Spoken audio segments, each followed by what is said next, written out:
Ladies and gentlemen, welcome back to another video. As you have seen from the title and the thumbnail, now I wasn't actually happy at all with my last video, the one I did where I talked about the calm teams and what calm team you should be using. So I'm doing a remake of that. And so I hope that you'll like it. And so let's begin our small discussion, or like our big discussion about what Digimon are in fact good for the current week, aka Calm Week. And also a small note, we'll be going through each and every Calm Mega Digimon that has ever been released in Global. And if you're wondering, no, I will not be talking about Magna Garumon and Calm Shuribimon, since first, they aren't out yet, and second, Riku is being too lazy to make the reviews about them. Okay, by the way, Riku, if you are watching this, I'm actually joking and I love you, but no homo, by the way. But take your time, actually. So, yeah.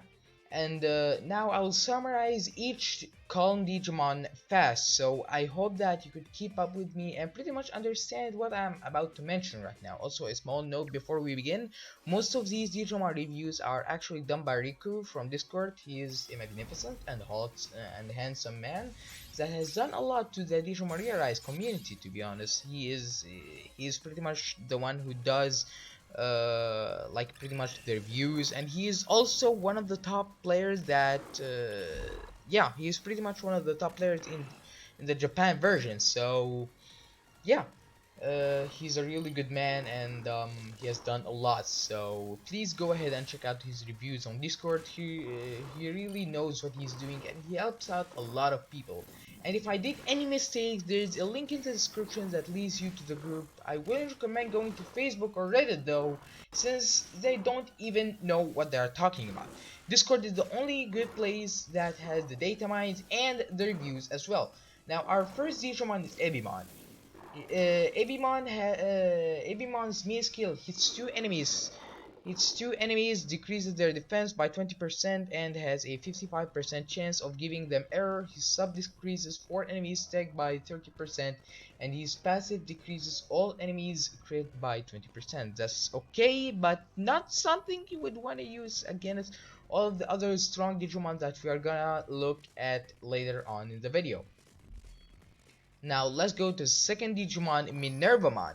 Her main skill hits 3 enemies, decreases their counter rate by 20% and has a 50% chance of giving them poison as well. Her sub skill hits all 5 enemies and decreases their block rate by 20%. Her passive decreases enemies target defense by 20% and remove freeze for herself. Now she is a really good hitter if you have her nearly at skill level 10 in my opinion, and I'm also going to be using her in my calm team. So yeah, she is really good, to be honest. Our third Digimon is Middle Gurumon. His whole skill set hits one Digimon only, so he is not that great for PvP, but he is wonderful for Clash if you want to use him with War Greymon or if you don't have War Greymon.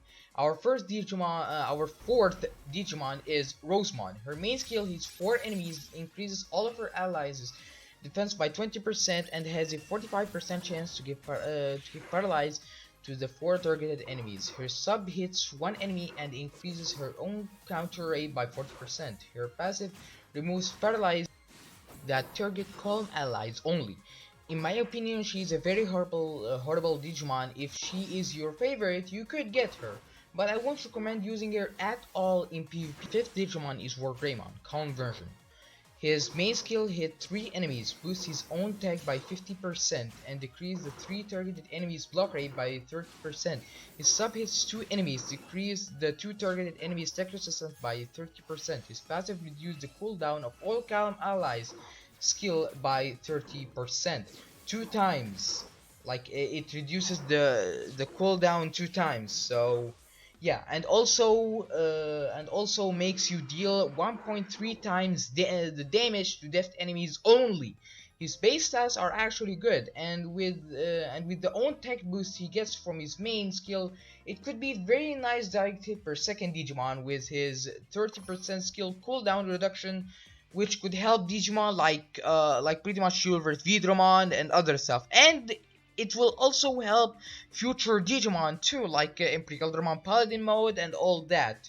So yeah, which is very good in long battles. By the way, it makes him a very good main hitter in your team. Also, his 1.3 times damage Digimon damage to purple Digimon can also be great. Great. Sorry. Now to our sixth Digimon, Machine Dramon. His main hit all 5 enemies, decrease their crit chance by 30% and their power by 30% as well.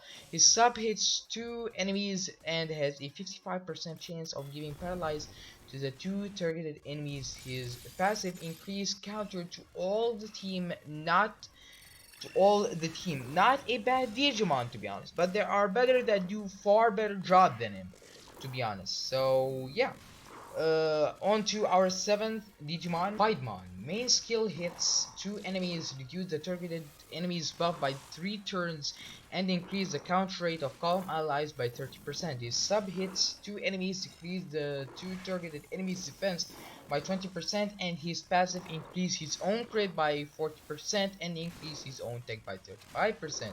Both are one turn only. He's a good Digimon, but if you want to use him, you should put him in a full blue team, which is perfect for this week. Now on to our 8th Digimon, Sakuyama. Her main skill hits all 5 enemies and has a 40% chance to give skill lock to all enemies and decrease all of their tech by 30%. Her sub hits all enemies too and decrease their defense by 20%. Her passive removes the chance of getting skill lock to all allies for 3 turns. Overall, she is a very good Digimon and she hits all enemies. And if you can land that skill lock, then you are pretty much very good to go. Now on to our Digimon number 9, Mega Gargamon. His main skill his 4 enemies decrease their power by 30%, sorry, and increase his own pinpoint rate by 50%. His sub hits 2 enemies and decrease their tick damage resistance by 30%. His passive reduces the chance of getting poison burn and error effects that target calm allies only for 1 turn. Now, on to Digimon number 10. I pretty much don't really have anything to say for Mega Gargamon. Otherwise, like, he's an okay Digimon, but like, yeah, there are better than him. I didn't actually write anything in the script. I forgot to do so. Sorry, guys. The script is seriously long. So yeah, you guys are in for a treat. Oh wait, you are already in for a treat. I've been talking for 8 minutes. Anyway, let's get back to the point of the video. Digimon number 10, Buildimon. His main hits 2 enemies, increase all allies' attack damage resistance by 20% and increase his own counter rate by 40%. His sub deals 999 fixed damage. If the skill level is 1, it will deal 999, but if you level his skill up, it will deal more damage per level once the skill level gets higher. So example, if like his skill level is 10, it will deal 6999 damage. So yeah, and increase his own tag by 50%. His passive reduces the chance of getting stun effect that target the team and increase his own pinpoint rate by 40%. He's a really bad Digimon since his sub skill only does fixed damage, so unless you have a lot of skill stones stored for him, or if you already have him at skill level 10, then you can't use him. However, if his skill is at level 10, then he can be a little bit better,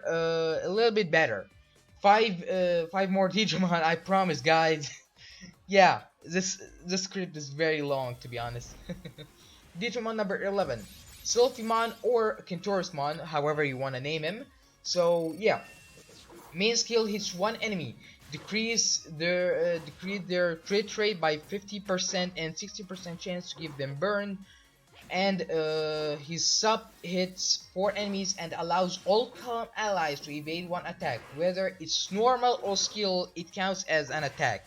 His passive reduces the chance of getting shock Shock, paralyzes, freeze, stun, and sleep affects the target column allies only, and it increases the counter rate of all column allies by 30%. He's a really good Digimon. He'll help your column Digimon survive one attack, and he is good too if you are gonna use your Vedraman. He will help him survive a little bit more in there in the battle. And speaking of Universe Vedraman, our next Digimon, number 12, basically, is Universe Vedraman.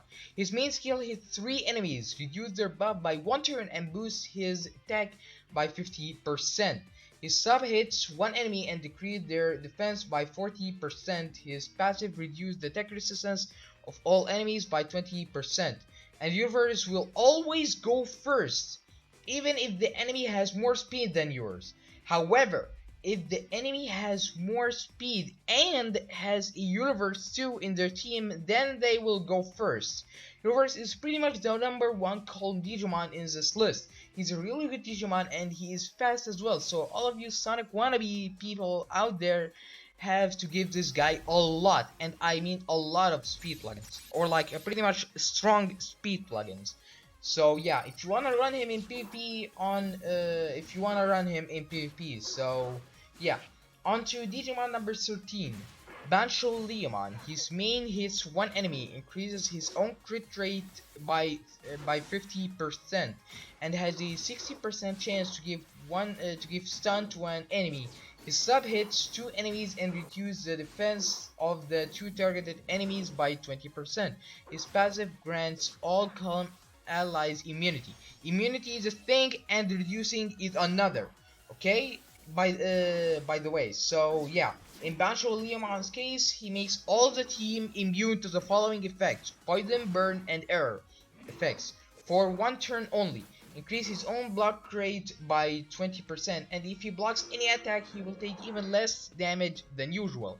In Bancho Leomon's case, he will reduce the damage by 75%. Like usually, the block reduces 50% of the damage, but for Bancho Leomon's case, it's 75% for him only. It's not for the whole entire team, it's for him only. His stats are awful. His stats are very bad. He looks and even feels like a Clash only Digimon. But even so, there are other Digimon that do better job than him in Clash, since his tech and defense are very horrible, so don't even think of using him in PvP. But if you want to use him in Clash, you are welcome to do so. So yeah, on to Digimon number 14, which is the last one. Vedraman. His main hits 1 enemy, ignore the enemy's block, and has a 40% chance of giving poison to the enemy. His sub hits 3 enemies and decreases their defense by 30%. His passive gives 30% crit to all calm allies for 2 turns. He's a really good Digimon for that crit support. You will definitely need that crit if you want to deal more damage to the enemy, or if you want to go full crit Universe, which is very annoying to deal with. That's it for now, guys. I hope you all enjoy this video. Was very painful to record, but hey, it's at least better than the last one. But if you pretty much don't really want to pretty much get any of these Digimon, or do all the work with them, you can pretty much just go solo a Megamon. Like, there are still people who are still actually committing to that meme to this day. Like, yeah. But still, respect to those people, they are still committing to that meme. Like, yeah. Yeah, it's just still a good meme. So yeah, but pretty much this video is the only videos that I've ever been talking for so long in. Like, yeah, but I gotta give credit to Rico again. So yeah, these reviews have been done by Rico. So again, thanks to Rico for having these reviews on Discord. I'll also do a part 2 soon. Once all of the other Calm Digimon gets released. Examples are Imperialdramon, Paladinmon, Jesmon, Dinasmon, Leopardmon, and all of the others too. There are still other Digimon that are not released yet. And by the way, I will also do the same thing for the other Digimon, like for the Deft week, the Tenacious week, and the Devoted week as well. But I hope they are not as painful as this one. So yeah, that's it for now. Be sure to subscribe, like the video, hit those bells so that you don't miss a video. And yeah, guys, I'll see you later.